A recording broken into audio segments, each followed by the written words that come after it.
Okay, so we have a couple different situations. Here we have tables that are growing, two of them, and we have equations that could be representations of that.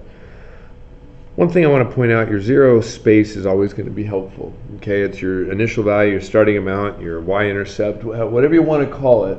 It's easy to identify depending on what equation is. Now, I'll give you a hint on one and we'll help you on the other. 3 to 6, and then to 12, then to 24.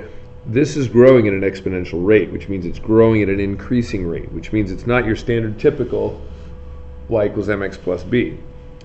This one over here, from 0 you're starting at 6, and then it goes up by 6 and up by 6 and up by 6 and up by 6. This one here is going to be the equation y equals mx plus b, and I know that because it's increasing by a constant amount, okay, because it's increasing by 6. The growth is 6, kind of like back here when we said the growth is 4.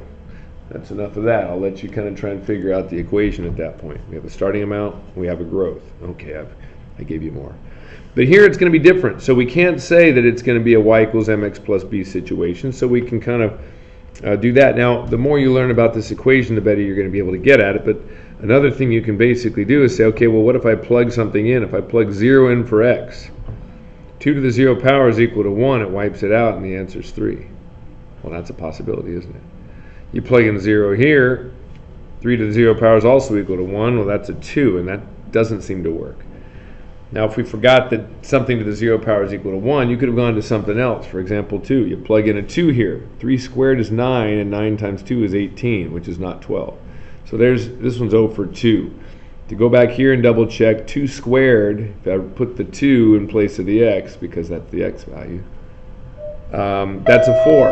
And 4 times 3 is 12. And there's your 12. So it turns out that's your answer.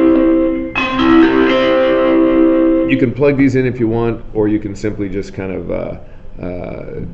try and understand the equation. But either way, your explanation is that you plugged in x. That's how we found that to get y.